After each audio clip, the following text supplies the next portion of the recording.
Hello नमस्कार मेरे दोस्तों, स्वागत है आप सभी का अपने YouTube चैनल रोशन ITI बेगूसराय पर। दोस्तों, पारा मेडिकल के इस बृहद श्रृंखला को आज आगे बढ़ाते हुए हम इस वीडियो में सामान्य हिंदी विषय से महत्वपूर्ण MCQ क्वेश्चन को आज प्रैक्टिस करने वाले हैं। यह क्वेश्चन आपको ठीक एग्जाम के जैसा ही देखने को मिलेगा। तो चलिए वीडियो को शुरू करते हैं। देखिए, क्वेश्चन अब हमारे सामने में आ चुका है। क्वेश्चन हम लोग एक बार देख लेते हैं। क्वेश्चन से पहले हम लोग ऊपर में कुछ निर्देश दिए गए हैं, थोड़ा हम लोग इसको भी एक बार अब देख लेते हैं। तो देखिए, निर्देश क्या दिया गया है कि निर्देश 1 से लेकर के 3 तक जो प्रश्न है, इस प्रश्न के बारे में कहा गया है कि निम्नलिखित वाक्यांशों तथा मुहावरों के लिए सही शब्द का चयन करिए। क्या कह रहा है? निम्नलिखित वाक्यों तथा मुहावरों के लिए सही शब्द का चयन करिए। तो देखिए, अब हम लोग पहला क्वेश्चन को पढ़ते हैं। क्वेश्चन है, ध्रुव स्वामिनी के लेखक हैं। क्या क्वेश्चन है?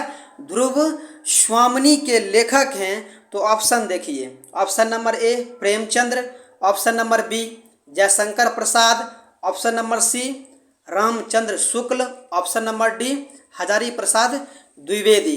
तो इस प्रश्न का सही आंसर क्या होगा? ऑप्शन नंबर बी यानी कि जयशंकर प्रसाद हो जाता है।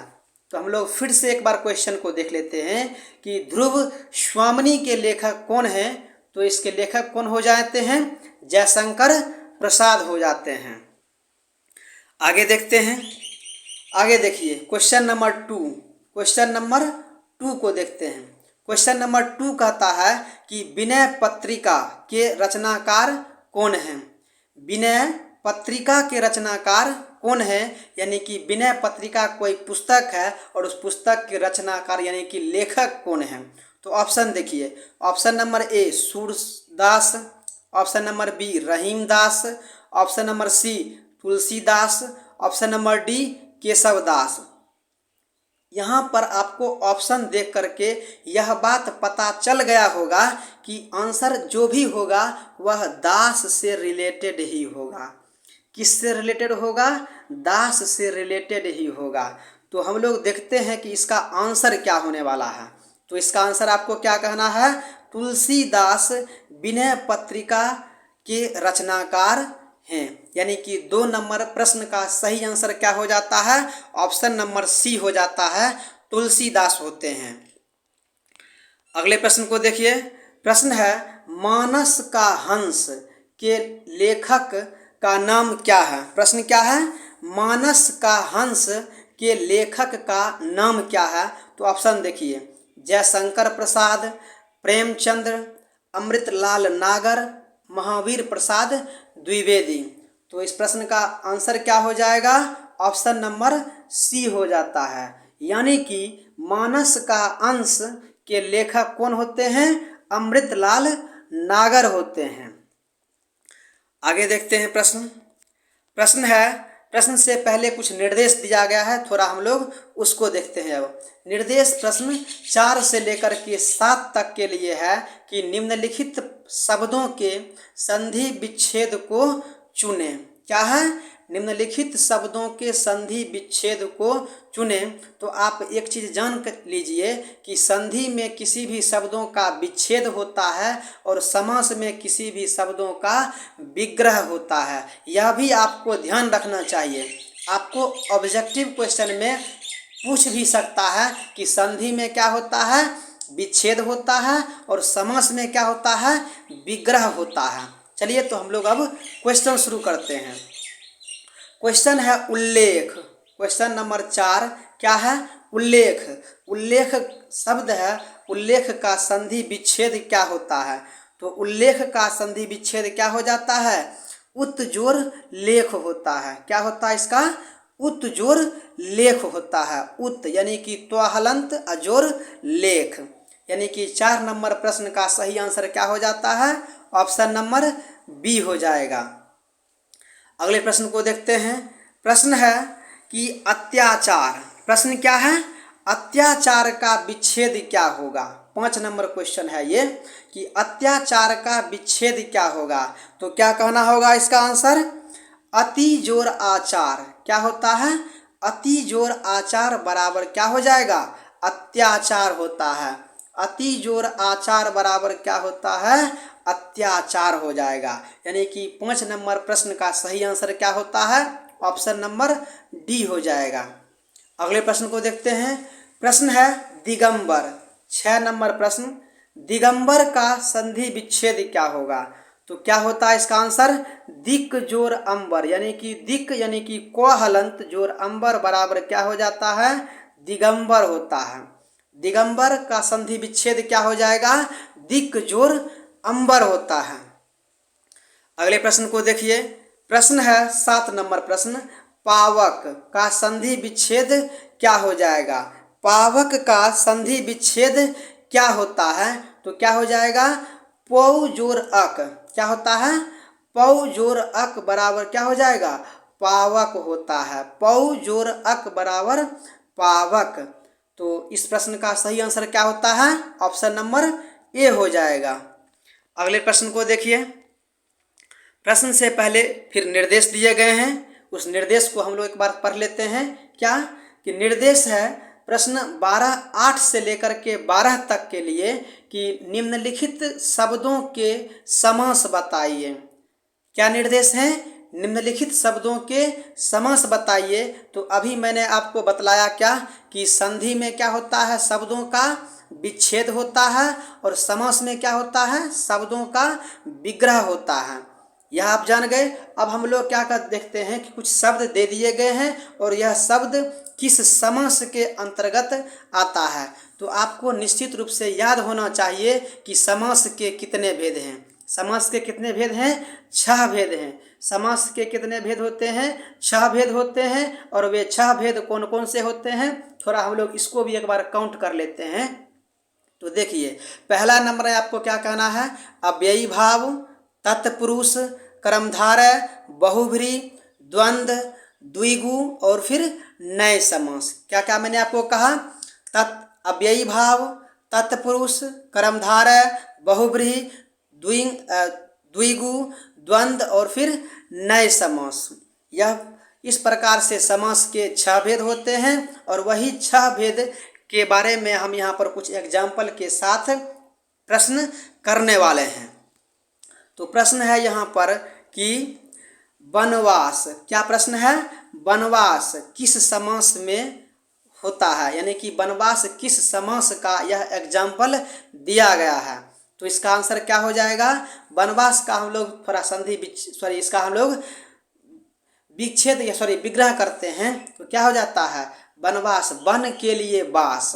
तो इस प्रकार से आप भी जानते होंगे कि इस प्रकार से हम इसका विग्रह करके हम समास खोजते हैं। तो वनवास का हम लोग विच्छेद कैसे करते हैं, वन के लिए वास, और के लिए किस में आता है, तत्पुरुष में हो जाता है। के किस में आता है, तत्पुरुष में आता है। तो इस प्रकार 8 नंबर प्रश्न का सही आंसर क्या हो जाता है, ऑप्शन नंबर ए, यानी कि तत्पुरुष समास हो जाएगा। अगले प्रश्न को देखते हैं। प्रश्न है पंचवटी, प्रश्न क्या है, पंचवटी किस समास का यह दिया हुआ है। तो आपको क्या कहना है, पंचवटी किस समास का एग्जाम्पल है ये।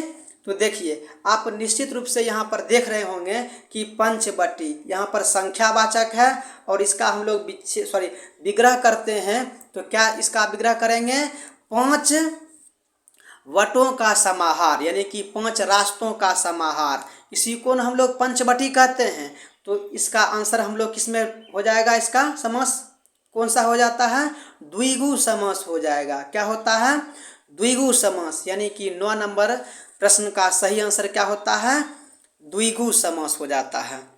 अगले प्रश्न को देखिए। प्रश्न है पीताम्बर, प्रश्न क्या है, 10 नंबर प्रश्न। प्रश्न कहता है कि पीताम्बर किस समास का है ये।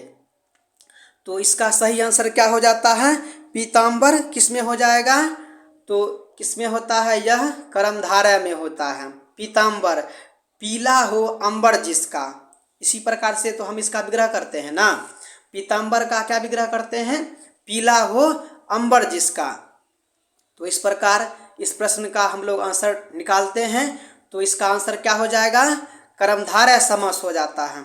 आगे देखते हैं, आगे है कि नरोत्तम, क्या है, नरोत्तम। नरोत्तम का विग्रह क्या हो जाएगा, नर में उत्तम, नर में उत्तम। और कर्ता कारक के चिन्ह में आप में का प्रयोग जरूर जानते होंगे।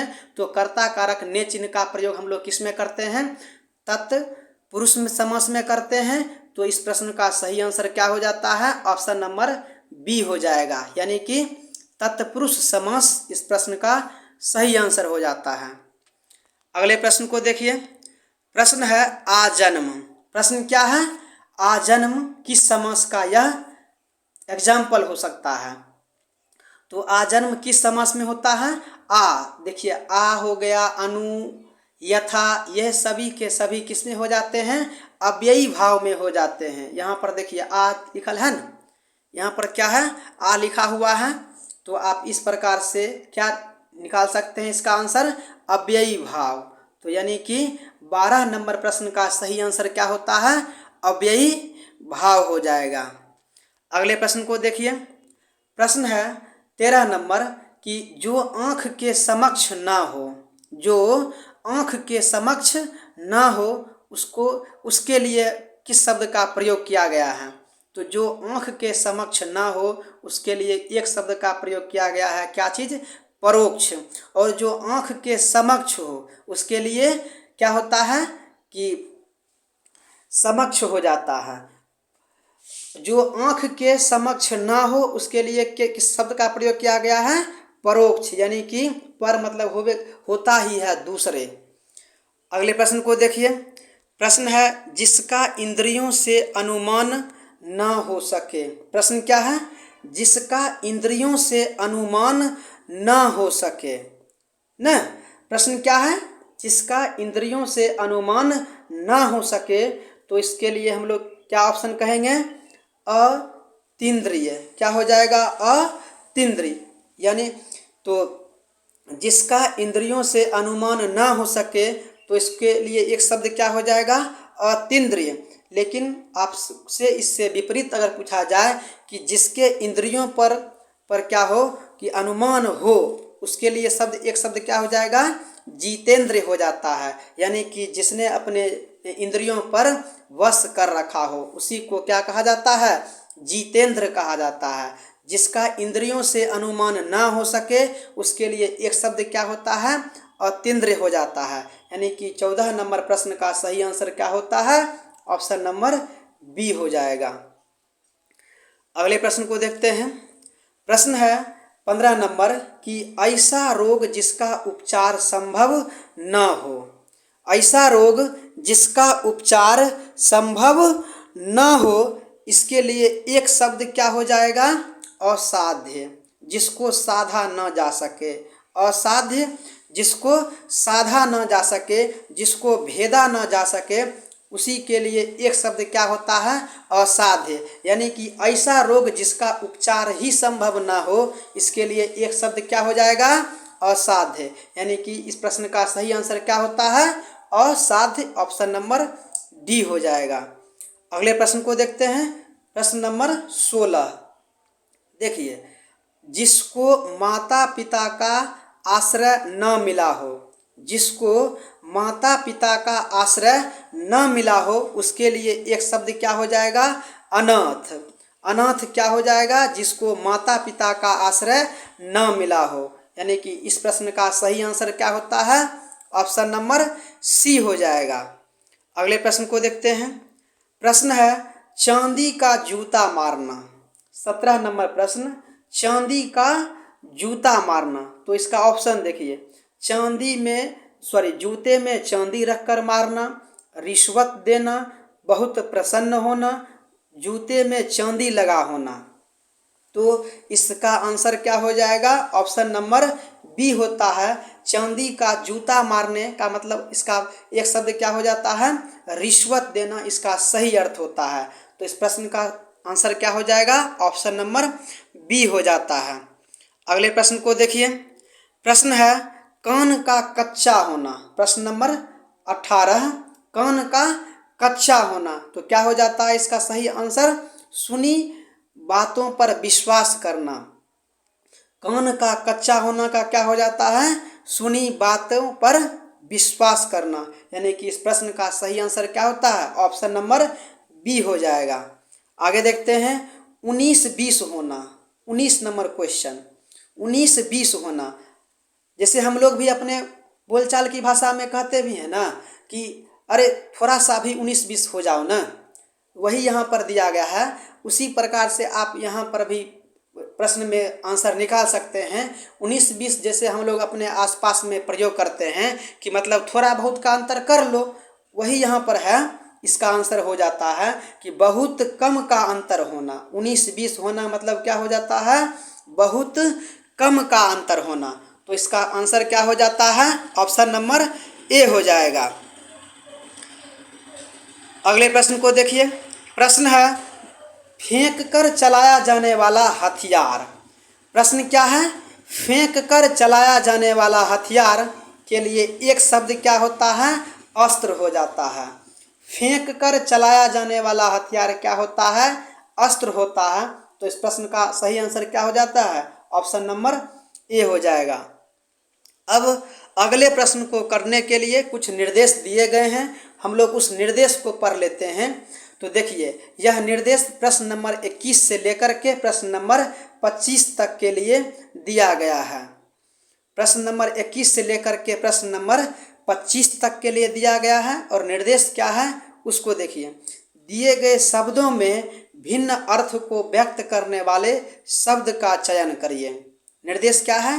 दिए गए शब्दों में भिन्न अर्थ को व्यक्त करने वाले शब्द का चयन करिए। यानी कि यहाँ पर 4 शब्द आपको दे दिए गए हैं और 4 शब्द निश्चित रूप से किसी न किसी शब्द का अर्थ होता है और उस शब्द का 3 अर्थ समान होता है और एक अर्थ इसका कोई भिन्न होता है। वही भिन्न अर्थ वाले शब्द को बताना है। तो चलिए क्वेश्चन को हम लोग शुरू करते हैं। तो क्वेश्चन यहाँ पर है 21 नंबर क्वेश्चन। देखिए 21 नंबर क्वेश्चन। तो यहाँ पर क्वेश्चन है क्वेश्चन नंबर ए क्या है? ए में देखिए क्या है? तुरंग। ऑप्शन नंबर बी है मृगेंद्र है। उसके बाद क्या है? व्याघ्र है। उसके बाद क्या है? मृगराज है। तो ये हो गया, यानी कि मृगेंद्र हो गया, व्याघ्र हो गया और फिर मृगराज हो गया। यह सभी तीनों का एक ही अर्थ होता है। क्या होता है? बाघ होता है। क्या होता है? बाघ होता है। और तुरंग का अर्थ होता है घोड़ा।